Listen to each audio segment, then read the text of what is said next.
Penguin knows mystery lovers enjoy the world of books. There are 11 August mysteries from Penguin's Berkley Prime Crime and Obsidian, and 4 of them deal with books in one way or another. It's an August treat.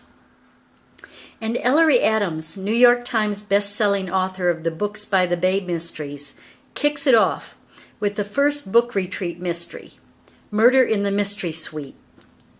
Rural Virginia is the home of Storyton Hall, a resort catering to book lovers. When manager Jane Stewart hosts a Murder and Mayhem week, the winner of the scavenger hunt ends up dead. Now, in a house full of fake detectives, Jane has to find a real killer.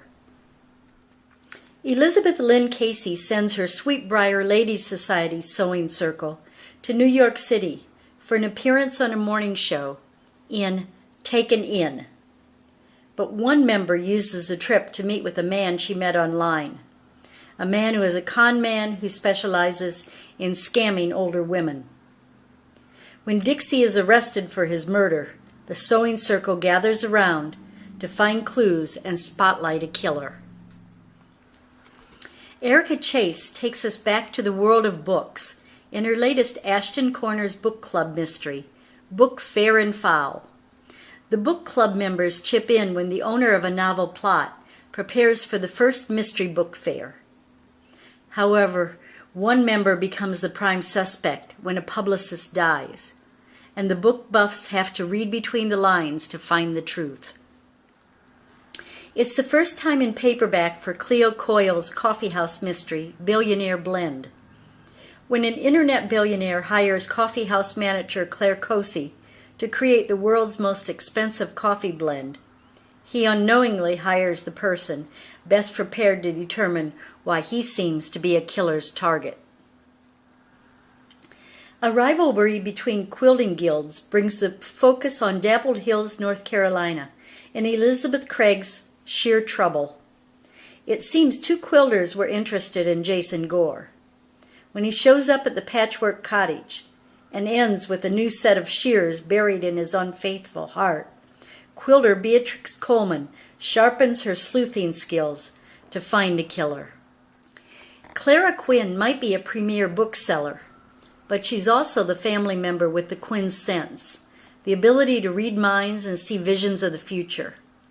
In Allison Kingsley's 4th Raven's Nest bookstore mystery, Extrasensory Deception, Clara is also the one who senses danger at the rodeo and helps her boyfriend rope the right suspect. Kylie Logan sends Maxie Pierce and the Chili Showdown to Las Vegas in Death by Devil's Breath. It's a heated contest judged by celebrities who enjoy combustible Devil's Breath chili. But when a local comedian dies in the middle of the showdown, it isn't spicy chili, it's poison. I spent 18 years on Florida's Gulf Coast, so Terry Farley Morin takes me home in her first Read 'em and Eat mystery, Well Read, Then Dead. Fort Myers Beach is the home of Mary Sassy Cabot and Bridget Mayfield, owners of the bookstore cafe Read 'em and Eat.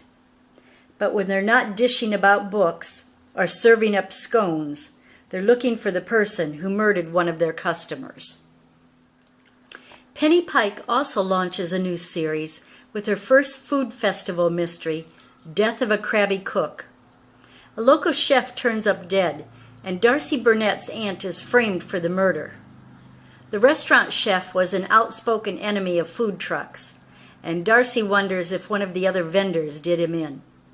Now, she wants to steer the investigation in the right direction.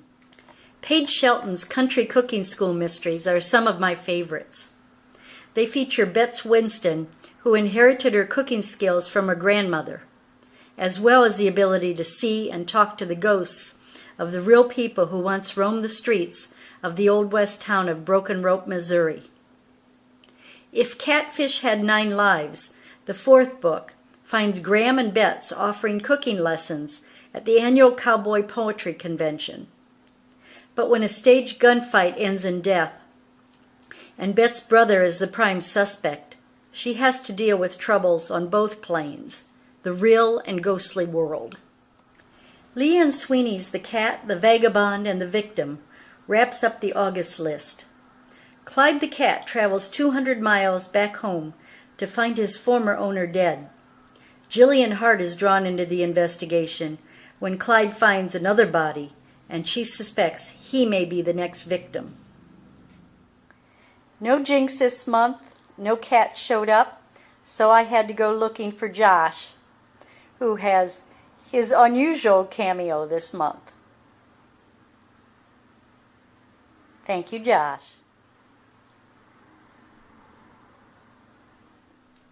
Books, cats, and murder make for another fine month provided by Penguin's Berkley Prime Crime and Obsidian. Enjoy!